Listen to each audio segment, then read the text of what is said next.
Olá, o meu nome é Luiz Roberto. Uma vez mais aqui no nosso canal Espiritismo em Pauta, eu vou apresentar um vídeo. Hoje eu vou falar sobre os espíritos, a ação dos espíritos, melhor dizendo, sobre os fluidos. Esse material está lá no livro dos Espíritos. Eu quis falar sobre isso porque fiz uma série de vídeos sobre a terapêutica espírita através dos passes e não poucas vezes eu falei da intervenção dos espíritos na aplicação dos passes. E eles então manuseiam os fluidos terapêuticos através da sua vontade, empregando naturalmente o pensamento e a vontade, né? Então, para os espíritos, o pensamento e a vontade são como as mãos para o homem, né? Pelo pensamento, então, os espíritos direcionam os fluidos, os aglomeram, combinam, dispersam, dão aparência, forma, coloração, aroma e assim por diante. E mudam as suas propriedades, então, assim como um químico muda a propriedade dos gases, sempre em obediência a uma lei pré-existente. Algumas vezes essas transformações resultam da intenção do espírito, outras elas resultam de um pensamento inconsciente, porque basta um espírito pensar alguma coisa que essa coisa se reproduz, ela se reproduz no ambiente, na atmosfera. Então, se o espírito cria mentalmente uma área, por exemplo, ela repercute na atmosfera. É assim também que um espírito, muitas vezes, desencarnado, ele se faz visível ao encarnado. Naturalmente, esse encarnado é aquele que possui a vista psíquica desenvolvida, um vidente, sob a aparência que ele tinha quando aquele encarnado o conheceu. Mesmo que isso tenha sido há séculos atrás, mesmo que esse espírito já tenha passado por diversas encarnações, ele tenha sido negro, branco, oriental, homem, mulher, deficiente, físico, não importa. Ele vai aparecer para aquela pessoa do jeitinho que aquela pessoa o conheceu há séculos atrás. E a pessoa, naturalmente, tendo a visão psíquica, terá também a mente psíquica e vai se recordar então daquele companheiro, daquela criatura que se faz presente através da vidência ao seu olhar espiritual. É dessa mesma maneira que um espírito, ele pode, no mundo espiritual, se ele era um sujeito avarento, por exemplo, ele pode manusear o ouro. Eu me lembro que um dos livros do André Luiz, ele fala que o seu avô, que tinha sido um homem muito avarento, desencarnado, o André Luiz tentando socorrê-lo nas regiões de dor, no mundo espiritual, nos umbrais, via que o seu avô pegava pedaços de lama do chão e ali ele via ouro, ele criava ouro. Para ele aquilo era ouro. Na sua mente, aquele barro era o ouro. Então o avarento vai manusear o ouro, né? Um militar vai trazer as suas armas, os seus uniformes, um fumante vai trazer o seu cachimbo. Num dos livros do André Luiz também tem alguma coisa assim sobre um cachimbo, né? Uma, um lavrador vai trazer a sua charrua, né, para trabalhar a terra. Uma senhorinha vai trazer a sua roca para tecer. E esse material todo é resultado do pensamento e da vontade da criatura, né? Para o espírito, que também é fluídico, esses objetos fluídicos são bastante reais, como eram na vida real deles, na vida física, melhor dizendo, que a vida real é a vida espiritual, como era na vida física quando eles tinham esses objetos, né? Tinham esses objetos. Mas tem uma coisa muito interessante para dizer, né? Esse material criado no mundo espiritual pelos espíritos, eles se evanecem, eles desaparecem assim que o pensamento deixa de mantê-los vivos, assim que a vontade da criatura se desinteresse dele. Então eles são fugitivos ou fugidios. O sujeito pode criar um cachimbo, daqui a pouco ele não está mais com vontade de fumar o cachimbo, por exemplo, o cachimbo desaparece. A mulher está lá na sua roca tecendo, de repente ela se desinteressa daquilo, a roca desaparece, porque essas criações são fugidias tanto quanto o próprio pensamento, né? Assim que na aplicação dos passes, por exemplo, o sujeito que aplica os passes usando as mãos, por exemplo, mais com a mente lá em Nárnia, ele naturalmente não está aplicando o passe na pessoa, porque o seu pensamento e a sua vontade não estão direcionados para o passe. Por isso, o passe bem aplicado é aquele passe que é conduzido pela vontade, pelo pensamento do aplicador do passe, seja ele encarnado, seja ele desencarnado, aquele que aplica o passe. Então tem que concentrar-se naquilo que faz. Então o melhor passe é o passe que é aplicado com técnica, em que o pensamento e a vontade socorrem o necessitado.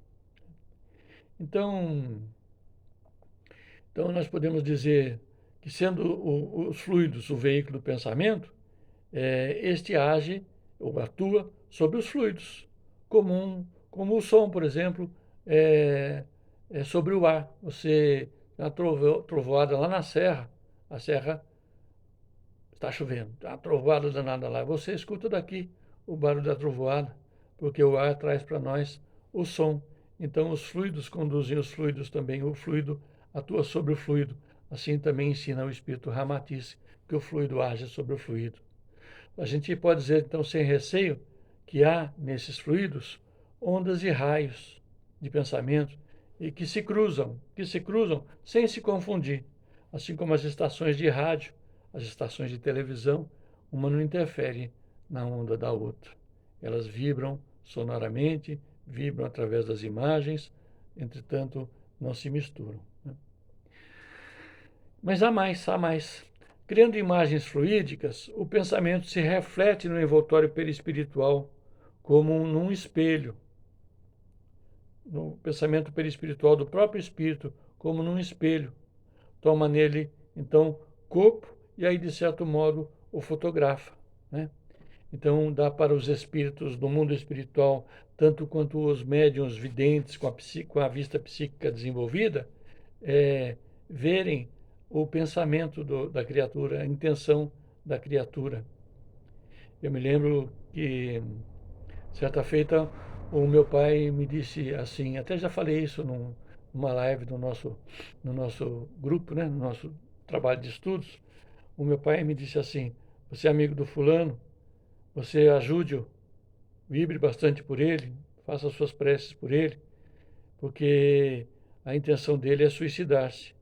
Os espíritos estão trabalhando no socorro a ele. Eu, na medida das minhas possibilidades, estou fazendo isso. Faça isso você também. Então eu falei para meu pai, mas não é possível, que é isso? Isso aí é um engano, né? Eu falei, não, não é engano, não. Faça o que eu estou te falando, porque eu já vi. Então, esse meu amigo, graças a Deus, saiu dessa sintonia. Os espíritos o auxiliaram bastante e ele naturalmente não se matou, não suicidou-se. Mas aquilo estava retratado no seu corpo perispiritual. Aquela sua vontade de matar-se estava retratada no seu corpo espiritual, né? Tenha, por exemplo, os espíritos dão essa ideia lá no livro dos espíritos, eles falam assim, tenha, por exemplo, um homem a ideia de matar outro homem.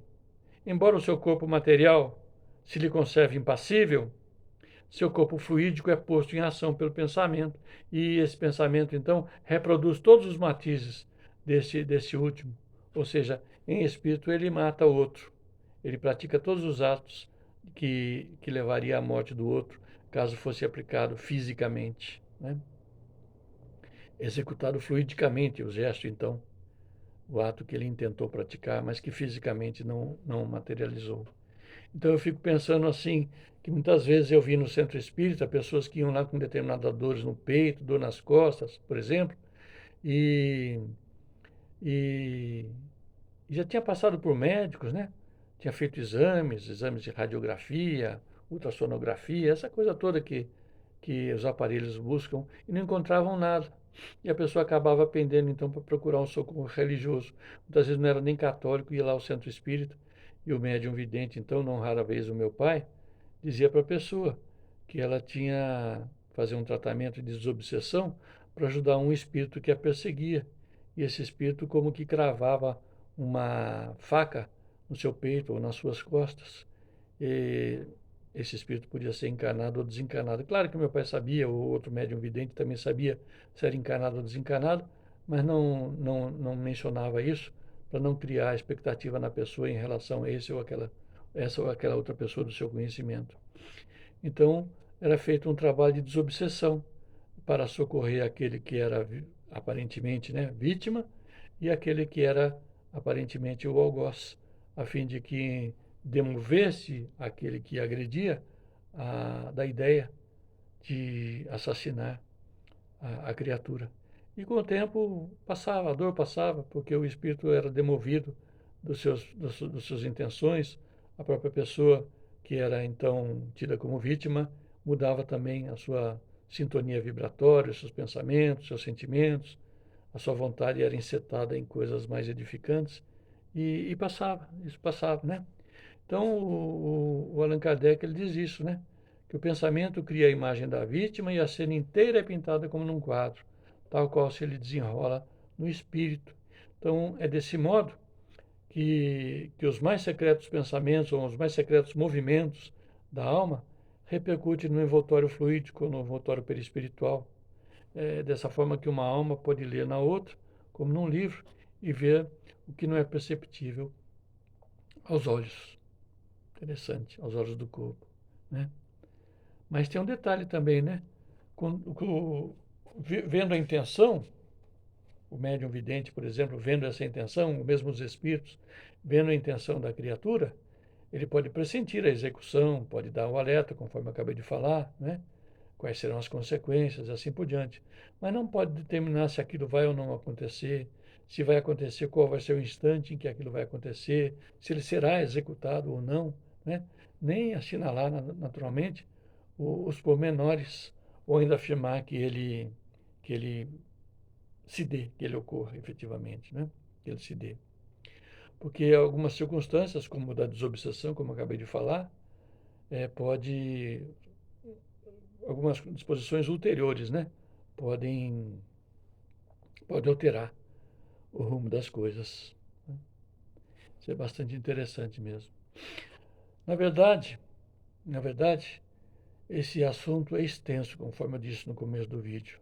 Seria bom que o espírito interessado buscasse lá no Livro dos Espíritos, no capítulo que fala dos fluidos, e o lesse, direcionando então a sua vontade, especialmente o passista, porque é em razão dos passos que eu estou fazendo esse vídeo, complemento, para a aplicação dos passos.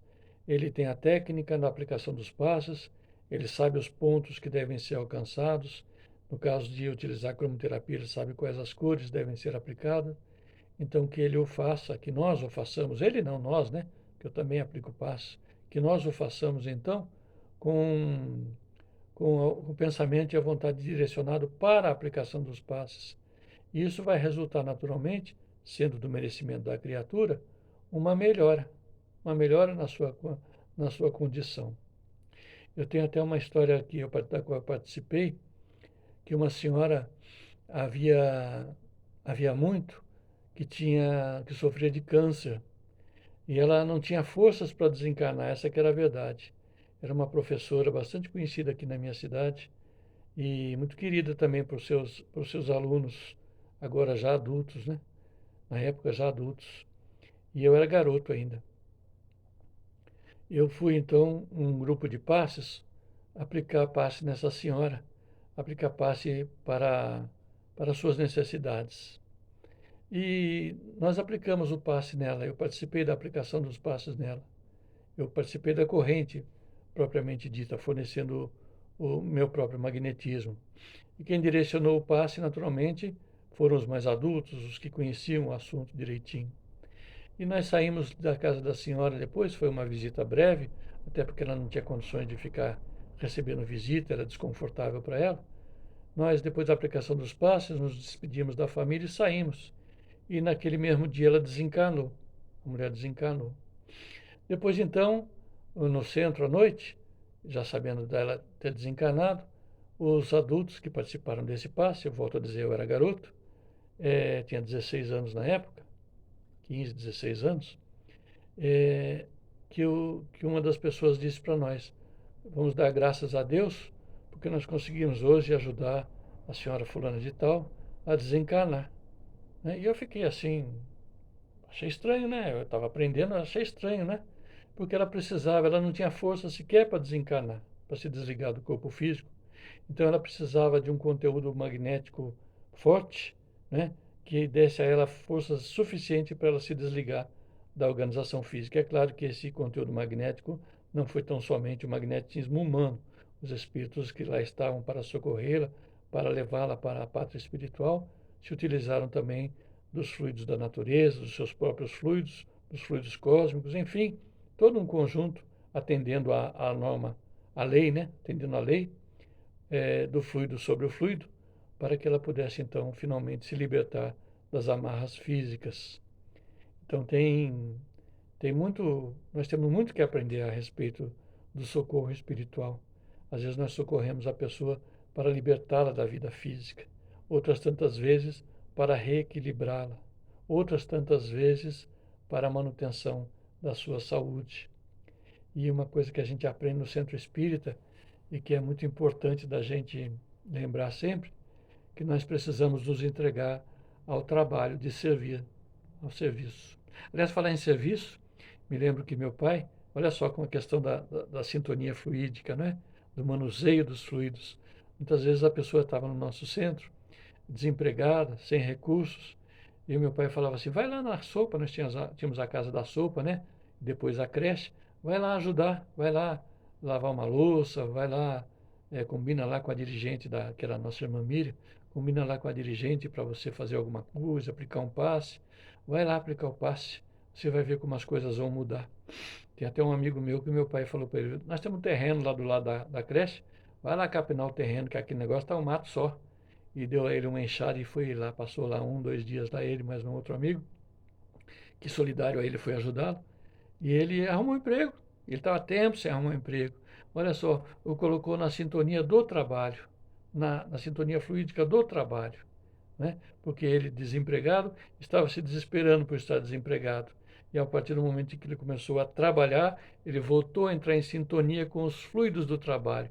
E aí arrumou um trabalho que o remunerou e o ajudou na manutenção da sua família. E assim, meu pai sempre fazia isso com as pessoas, sempre dava um trabalho para ela. Por isso o centro espírita que é bom mesmo, e olha isso aí para os outros centros espíritas, que talvez muitos dirigentes não saibam disso, quando a pessoa vem buscar socorro no centro, além de dar a terapia do Evangelho, o socorro dos passes, dê trabalho a ela. Dê um trabalho comunitário, um trabalho na casa ali, para ajudar na sopa, para ajudar na visita aos enfermos, para distribuir a cesta básica, para limpar o banheiro do centro, para limpar o salão do centro, né? Para capinar em volta do centro, caso tenha um gramado em volta, plantar uma flor. Isso é muito importante, porque dá ao espírito, então, uma nova ideia. É um trabalho leve e eficaz de desobsessão. Muitas vezes a obsessão é a auto-obsessão. Mas é isso. Se você gostou desse nosso material aí, curta o nosso vídeo. Se não gostou, seja honesto. Descurta, descurta. Não gostei não, né?